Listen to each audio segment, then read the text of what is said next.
Dave, you excited for tonight? You excited tonight, James? Don't waste any film. I'm not going to. It's on. It's on? No, it's not. That's a lie. She's lying to you. You excited about tonight, Zishan? Yeah, looks good. That's what I thought. That's what I thought.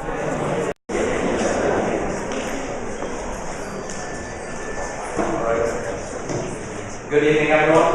Thank you for coming out tonight. My name is Zishan Potter, and I'd like to welcome you to our first event at Dialogue for the Future. We formed this group due to our desire to build a community that will grow, become informed about various issues, and engage in meaningful conversation. We believe this approach distills the best part of college, those spontaneous late-night conversations that you have with your friends. The type of conversations that begin with talking about the newest innovations in carbon nanotubes, and then jump to discussing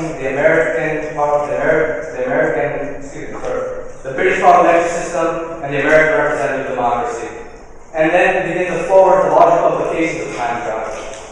And finally, you find out it's 4 a.m. in the morning, you have a class in 4 hours, and you're ready to go. Now, sadly, this event isn't going to be that spontaneous, but we're hoping that it will ignite the conversations that we're looking for.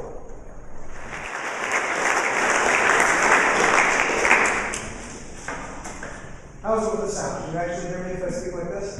Yes. Okay. This is much smaller than my 100 lecture, so my voice I should be able to do this. So my goal today, I'm not going to argue for any particular view. That's the job of us to call the marriages, my disagreements about the aim and purpose of marriages, and a couple of words about whatever you think about marriage. Do you think the state should have a hand in regulating it? Should the state interfere in people's choices about marriage? So on this first point, what is the point of marriage? I think it's really important to see that the disagreement here isn't this. It's not that people generally agree about what the point of marriage is, and then something gay people should be allowed to marry, enter into marriage is so understood, and some people think not. It's rather there's this big disagreement about what the point of marriage is. Right? So here's a liberal conception of what marriage is. The point of marriage is to recognize that people fall in love and want to spend their lives together. The end. That's all there is to it. Okay? On this conception, the point of marriage is just to recognize certain kinds of attitudes people have toward one another, certain feelings that people have toward one another. That's just all there is to it.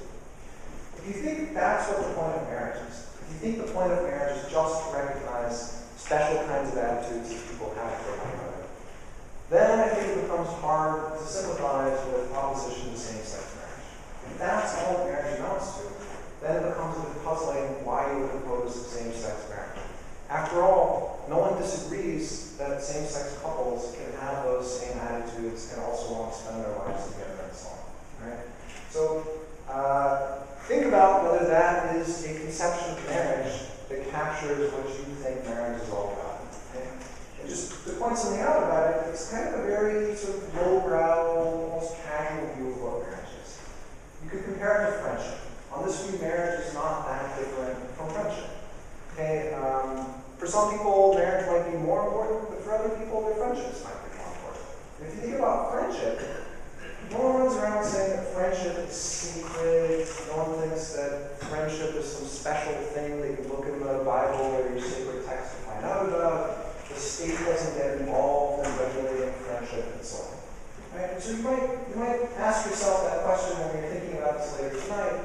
Does that sort of liberal conception resonate with you? And if it does, you might ask yourself, well, does it capture what most people have thought about marriage? Does it capture, for instance, that people have thought that marriage is a sort of epic event, something that's celebrated in the church, something that the state does get involved in and the community comes around to rally around, right? So ask yourself whether it should be read to you that marriage should be compared more to something like friendship on the street. All right, so what is the alternative view to this liberal conception? Here's a traditionalist conception of marriage, a sort of, you might think, more grandiose conception of marriage. The more traditionalist conception is marriage is a kind of union, physical and spiritual union between two people who come together, and a union that naturally leads to children and to procreation. Right? So on this view, procreation is central to what the point of marriage is. Okay? So if this is what you think the point of marriage is, then you will be, of course, somewhat less sympathetic to the proposition of same-sex marriage. Not necessarily because you have hostile views toward gay people or anything like that, but because you think the point of marriage is something that doesn't really make sense for same-sex couples. Right? So ponder which of these two conceptions strikes you as more plausible. What might guide you toward this more traditionalist conception? What might lead you to find this more traditionalist, this, as I said, more grandiose, perhaps, conception of marriage? What might lead you to think that that was more plausible? And let me just briefly mention two kinds of grounds.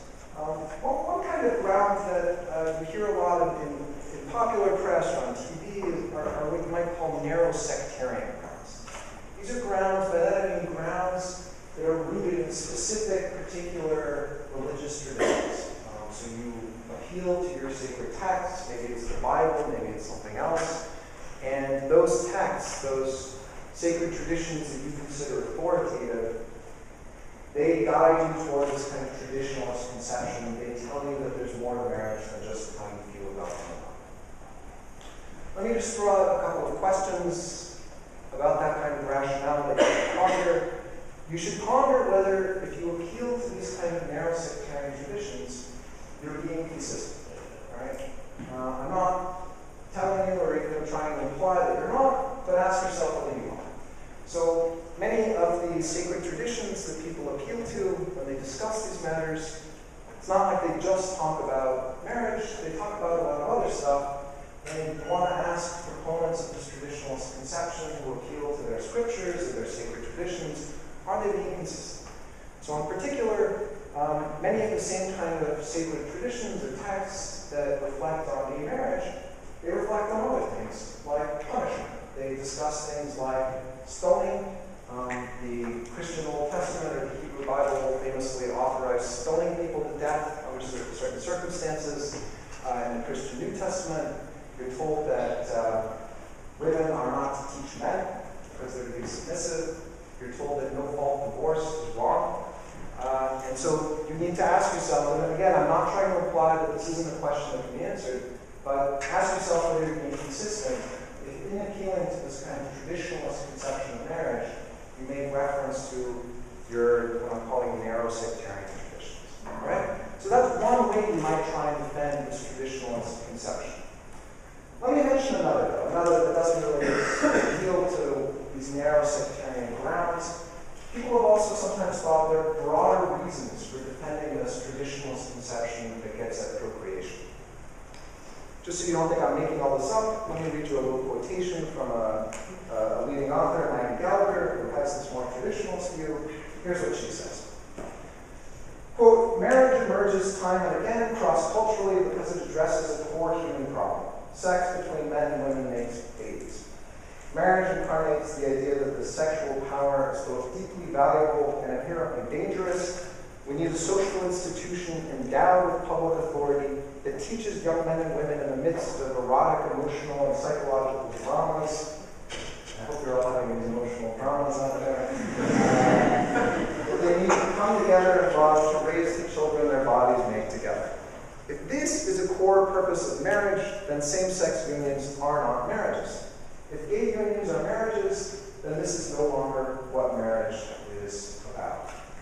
Right? So the view this author is trying to express is she thinks that the point of marriage is to try and safeguard something important about raising children and making sure that things go well when it comes to this physical, spiritual union between two couples.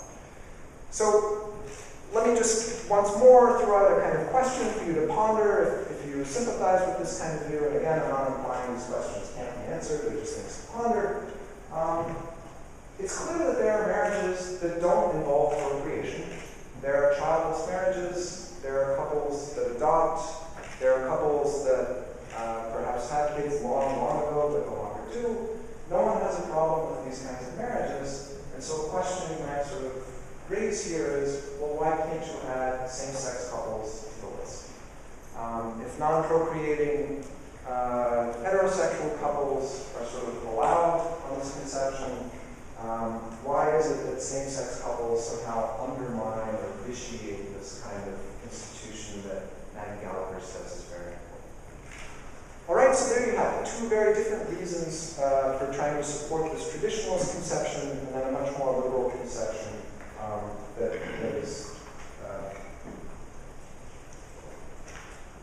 that neither of these grounds would support. So let me now turn to the separate question of whether the government should be involved with marriage. The issue here is this. Look, whatever you think about marriage, there's this completely distinct question of whether you think the government should interfere and should regulate. Right? Even if you have some very strong personal opinion about the morality, let's say, of same-sex marriage, it's still a separate question of whether the government should interfere in order to support your views.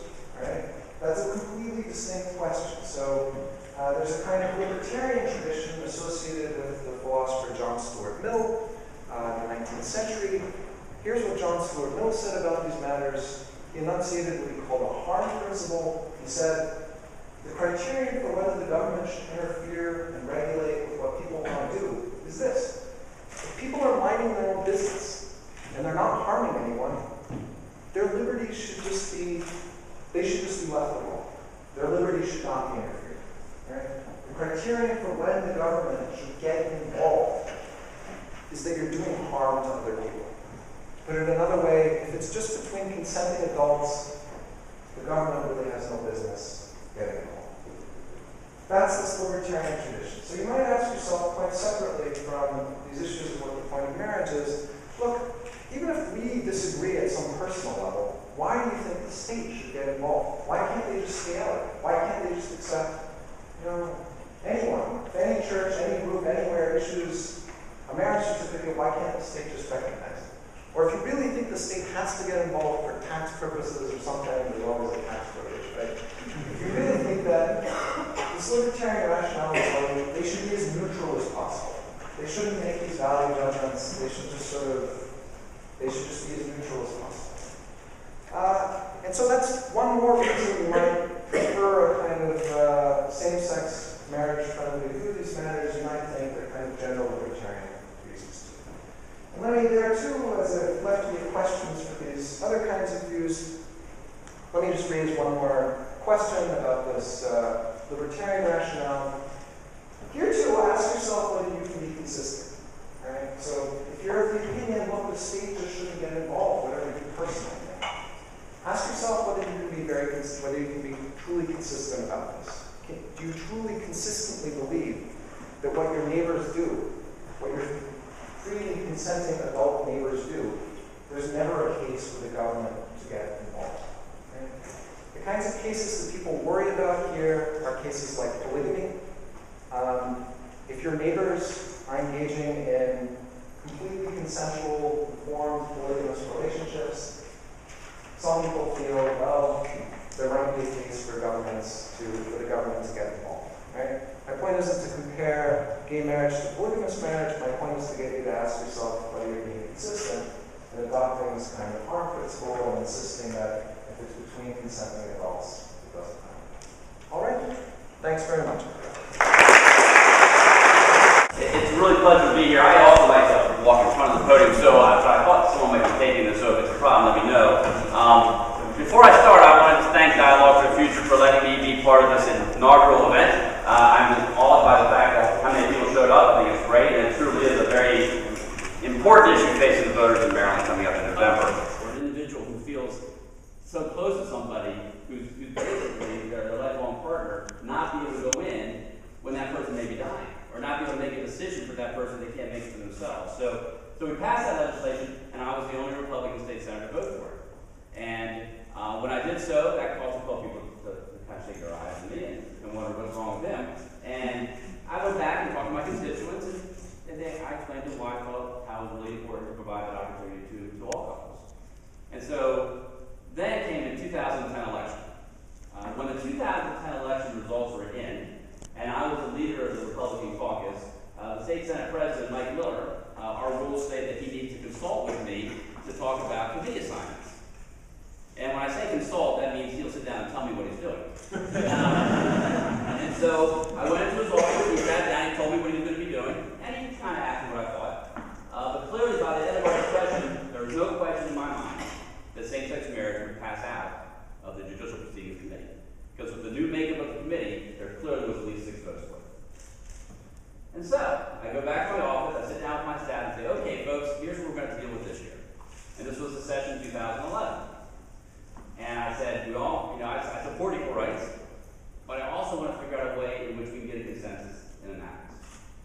This is an issue that's very controversial, to say the least. And so I sat down with some folks, I started thinking about it. I actually was thinking about it in the summertime, even before this happened, and talking to my Democrat colleagues about this. And I thought, how can I get a consensus of Republicans and Democrats around the issue of equal rights for same-sex couples? And what came to my mind initially was civil unions for everyone. That the marriage be totally taken out of the statutes and we put in civil union, because most people that I had talked to look at marriage as a religious institution. And if that's true, why in the heck is the government even involved? And if you can call everything a civil union and have civil union be for everybody, heterosexuals have a civil union and homosexuals have a civil union, then it's completely equal. So it's not one of these separate but equals. And then that hopefully would get some Republican support, because I can tell you, among some of the elected officials in Annapolis and other people I know around the state of Maryland, Republicans, they tell me, I'm not really opposed to equal rights for same-sex couples. I just don't like the use of the word marriage. And I thought, well, if I can get that out of the way, maybe we can get consensus. And so I put a bill together. It was a fairly long bill, because if you think about it, this bill took out the word marriage everywhere in the state of Maryland code and instituted civil union. And I basically put it all together, and I started to tell folks this is what I was thinking about doing, to see if I could get support in Annapolis. Well, let me tell you what happened. I get a call from Marriage Equality who wanted to meet me right away when I announced I was going to do this, and they sit down in my office and they say, why are you trying to stop same-sex marriage? I said, I'm not trying to stop. I'm trying to figure out a way to get everybody together. They were convinced that I was trying to do a backdoor way to stop their bill from passing. I said, that's not what I'm trying to do. I'm trying to get more people together to support equal rights for everybody. So I have the Democrats and Marriage Equality mad at me because they think I'm trying to torpedo their legislation for same-sex marriage. So then come the Republicans and the conservatives. They come up to me and go, what are you doing? You are taking a pillar of our party and you're going crazy with this. You can't do this. Remember, I am the leader of the Republican caucus in the Senate. So after I made the announcement I was going to go forward with this bill, and I started to try to get support, I will not share what happened in a closed meeting, but I think it's important that I share this, because I'm not the leader anymore. And some people make the mistake to think that I am not the leader of the Republican caucus because I was thrown out because of my support for gay marriage. That's not true. What's true is that I had a meeting with my caucus, we discussed the issue. Again, I'll tell you what we said. But after that meeting was over, not one person in that caucus asked me to resign. Not one person told me they didn't want me to be the leader anymore. But after a week of thinking about it, knowing that how strongly I felt about this position, I thought, if I'm going to stand up and be strong and vote on this issue, I need my caucus to be comfortable with that. And if they're not comfortable with that, and obviously everybody wasn't, some weren't, then I owe it to them not to be the leader. Let them have someone else they can have confidence in. Because when you step up on the floor of the Senate, like Senator Reilly is our whip right now, when he stands up on the floor of the Senate, he is speaking for our caucus. And so I didn't want to have that problem, and I wanted to be able to speak my mind, so I resigned. So I just want to make sure everyone knows that's not why. No one threw me out. And so I decided I wasn't going to go for that. So now I'm in the position of supporting same-sex marriage.